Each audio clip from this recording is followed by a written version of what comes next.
Hello guys, നമ്മള് അശ്വതിയുടെ വീട്ടിലെത്തിയിട്ടുണ്ട്. ഇതാണ് അശ്വതിയുടെ വീട്. നമ്മള് പറഞ്ഞതാ നമ്മൾ വരും. ഓക്കെ നീ അറിയും, പക്ഷെ നമ്മൾ ഇപ്പൊ എത്തുന്ന അറിയില്ല. അതെ, നമ്മളിപ്പോ സർപ്രൈസ് ആയിട്ട് പോയി. പറഞ്ഞിട്ടില്ല സർപ്രൈസ് ആണ്. ചിലപ്പോ അവള് ഉണ്ടാവൂലേ, പറഞ്ഞിട്ടില്ലതല്ല. ഓക്കെ, നമുക്ക് നോക്കാം.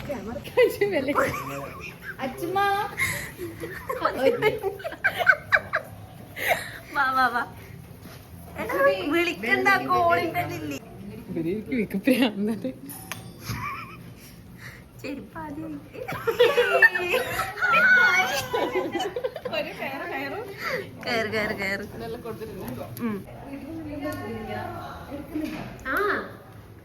അപ്പൊ ഇതാണ് നമ്മുടെ അച്ഛമ്മയുടെ വീട്. ഹായ് അമ്മമ്മ. നമ്മളിപ്പോൾ അശ്വതിയുടെ വീട്ടിലാണുള്ളത്. ഞാൻ, മഞ്ജി, അമൃതയാണ് വന്നത്. ഈ വരുന്ന ഒക്ടോബർ 5 അച്ഛമ്മയുടെ കല്യാണമാണ്. അപ്പോൾ നമ്മുടെ ഫ്രണ്ട്സ് എല്ലാവരും കൂടി ഇന്നൊരു ബ്രൈഡൽ ഷവർ കൊടുക്കാന്ന് വെച്ചിട്ടാണ് അവളുടെ വീട്ടിലേക്ക് വന്നത്. മാത്രമല്ല മഞ്ജി എന്നവൾക്ക് മൈലാഞ്ചിയും കൂടി ഇട്ട് കൊടുക്കുന്നുണ്ട്. നമ്മുടെ സ്കൂൾ തൊട്ടുള്ള ഫ്രണ്ടാണ് അച്ഛമ്മ.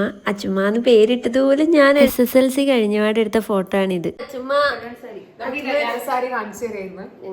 നമുക്കെന്നാ കല്യാണ സാരി നോക്കാം. ഇതാണ് അച്ഛമ്മേന്റെ കല്യാണ സാരി. നല്ല രസമുണ്ട് കാണാൻ വേണ്ടിയിട്ട്. അവൾക്ക് നന്നായിട്ട് ചേരുന്നുണ്ട്. നല്ലൊരു കളർ, ഡാർക്ക് റെഡ് അല്ലെങ്കിൽ ഡാർക്ക് ബ്രൗണിഷ് റെഡ് എന്നൊക്കെ പറയാൻ പറ്റുന്ന പോലത്തെ ഒരു ടൈപ്പ് ഓഫ് കളർ ആയിരുന്നു അത്. നല്ല ഗോൾഡൻ ഷൈനിങ്ങും ഉണ്ട്. ബ്ലൗസും നന്നായിട്ടുണ്ട്. അതിൽ ഗോൾഡൻ കളർ വർക്ക് ചെയ്തതൊക്കെ അടിപൊളിയായിട്ടുണ്ട്. നല്ല സോഫ്റ്റ്, നല്ല സ്മൂത്ത് ആയിട്ടുള്ള ഒരു സാരി എനിക്ക് വളരെയധികം ഇഷ്ടപ്പെട്ടിട്ടുണ്ടായിരുന്നു. കുറേ നേരം വർത്താനം പറഞ്ഞ് ഒരുപാട് ടൈം ആ റൂമിൽ തന്നെ നമ്മൾ സ്പെൻഡ് ചെയ്തിട്ടുണ്ടായിരുന്നു. പിന്നെ നമ്മൾ ചായ കുടിക്കാൻ വേണ്ടിയിട്ട് വന്നു. സ്കൂൾ ടൈമിൽ നടന്ന ഓരോ കഥകളൊക്കെ ഇങ്ങനെ പറഞ്ഞ് വർത്താനം പറഞ്ഞ് കുറേ നേരം അങ്ങനെ ഇരുന്നു. സമയം പോയതേ അറിഞ്ഞില്ല. നമ്മൾ ശരിക്കും മൈലാഞ്ചി ഇടാനും ബ്രൈഡൽ ഷവറിനാണ് പോയത്.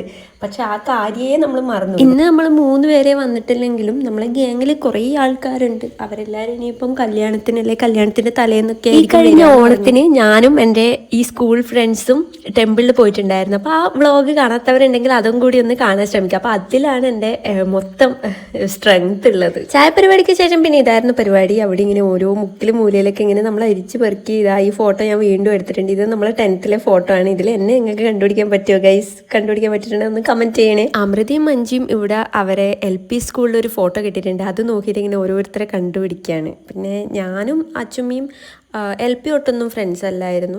ഞാൻ എൻ്റെ പുതിയ സ്കൂൾ, ഞാൻ UP സ്കൂൾ തൊട്ടാണ് നമ്മളെല്ലാവരും ഫ്രണ്ട്സ് ആയത്. നമ്മളെല്ലാവരും ഒരു ടീമായത് 5ാം ക്ലാസ് തൊട്ടാണ്. ഞാൻ 5ാം ക്ലാസ്സിനാണ് ഇവരൊക്കെ ആദ്യമായിട്ട് കാണുന്നത് തന്നെ. പിന്നെ 6ാം ക്ലാസ് തൊട്ടെങ്ങാനുമാണ് ഞാൻ അച്ചുമ്മയായിട്ട് കമ്പനി ആയത്. അത്ര വരെ അച്ചുമ്മ വേറെ ക്ലാസ്സിലായിരുന്നു. ഞങ്ങളെ ക്ലാസ്സിലായി. പിന്നെ കുറേ കൂടി വലുതായി ഒരു ഹൈസ്കൂളൊക്കെ എത്തുന്ന സമയത്താണ് ഞാൻ അച്ചുമ്മ എന്ന് വിളിക്കാൻ തുടങ്ങി. എനിക്കൊന്ന് ഞാൻ +2 പഠിക്കുന്ന സമയത്താണെന്ന് തോന്നുന്നു അച്ചുമ്മയായിട്ട് ഭയങ്കര കമ്പനിയായി. കാരണം നമ്മൾ ഒരേ ബെഞ്ചിലാണ് ആ ടൈം ഇരിക്കുക. അച്ചുമ്മേൻ്റെ വീട്ടിൽ പോയപ്പോൾ എനിക്ക് ഭയങ്കര സപ്പോർട്ടായിരുന്നു എൻ്റെ വീഡിയോ വ്ളോഗും കാര്യങ്ങളൊക്കെ എടുക്കാൻ വേണ്ടി. എന്നിട്ട് അവളുടെ അച്ഛനാണ് ഇതാ ഞാൻ ഈ വ്ളോഗ് എടുക്കുന്ന കണ്ടപ്പം വേഗം എനിക്ക് ലൈറ്റ് ഇട്ട് തന്നു. പൂജാമുറിൻ്റെ ലൈറ്റും കാര്യങ്ങളൊക്കെ ഇട്ട് ഭയങ്കര സെറ്റപ്പ് ആക്കി തന്നു. എനിക്കത് ഭയങ്കര എന്താ പറയുക, ഒരു എൻകറേജ് ആയിപ്പോയി. പിന്നെ അവിടെ എല്ലാവരും അടിപൊളിയാണ്. അവളുടെ അമ്മയും എല്ലാവരും അടിപൊളിയാണ്. എല്ലാവരും അവരെ കൊണ്ട് പറ്റുന്ന രീതിയിൽ എൻ്റെ വ്ളോഗിന് സപ്പോർട്ട് ചെയ്യുന്നുണ്ട്. പിന്നെ നമ്മൾ ഒട്ടും വൈകിച്ചില്ല. ബ്രൈഡൽ ഷവറിൻ്റെ പരിപാടി അങ്ങ് നോക്കി. ബ്രൈഡ് ടു ബി എന്നൊക്കെ എഴുതി ഈ കേക്ക് അടിപൊളിയായിട്ടില്ലേ, നല്ല ബ്ലൂ കളറിൽ. ഓക്കെ, ഇത് നമ്മുടെ ഫ്രണ്ട് തന്നെയാണ് ഉണ്ടാക്കിയത്, സഹല. നമ്മൾ ആദ്യം ഔട്ട്ഡോറിന് ചെയ്യാന്നൊക്കെയാണ് വിചാരിച്ചത്. പിന്നെ നമ്മൾ വെച്ച് വേണ്ട ഇൻഡോർ ചെയ്യാൻ. കാരണം അച്ഛമ്മയുടെ കല്യാണം അടുത്ത് പോയി. നമ്മൾ 2ാം തീയതി എങ്ങാനുമാണ് ഈ ഷൂട്ട് ചെയ്യുന്നത്. അപ്പോൾ പിന്നെ അവൾ പുറത്ത് വെയിലൊക്കെ കൊള്ളണ്ടേന്ന് വിചാരിച്ചിട്ട് നമ്മൾ അകത്തുനിന്ന് തന്നെ പ്ലാൻ ചെയ്തു. അതിനുശേഷം പിന്നെ നമ്മൾ മൈലാഞ്ചിടൽ ചടങ്ങിലേക്ക് കടന്നു. മഞ്ജിയാണ് ആർട്ടിസ്റ്റ്. മഞ്ജിക്ക് ഒരു ഇൻസ്റ്റാഗ്രാം പേജ് ഉണ്ട്, ഹെന്ന ബൈ മഞ്ജി. അപ്പം എല്ലാവരും ഒന്ന് ചെക്ക് ചെയ്ത് നോക്കുക, എല്ലാവരും ഒന്ന് സപ്പോർട്ട് ചെയ്യുക. സമയം കുറേ വൈകിട്ടാണ് നമ്മൾ ഭക്ഷണം കഴിക്കാൻ വേണ്ടിയിട്ട് ഇരുന്നത്. കാരണം മൈലാഞ്ചിടൽ എന്ന് പറയുന്നത് അത്രയും ക്ഷമ വേണ്ട ഒരു കാര്യമാണല്ലോ. നമ്മൾ ഒരു കൈ മാത്രമേ പൂർത്തിയായിട്ടുള്ളൂ ചെയ്തിട്ട്. പിന്നെ നമ്മൾ കരുതി ഭക്ഷണം കഴിച്ചിട്ട് ചെയ്യുക, കാരണം കുറേ വൈകി, എല്ലാവർക്കും വിശക്കുന്നുണ്ടായിരുന്നു.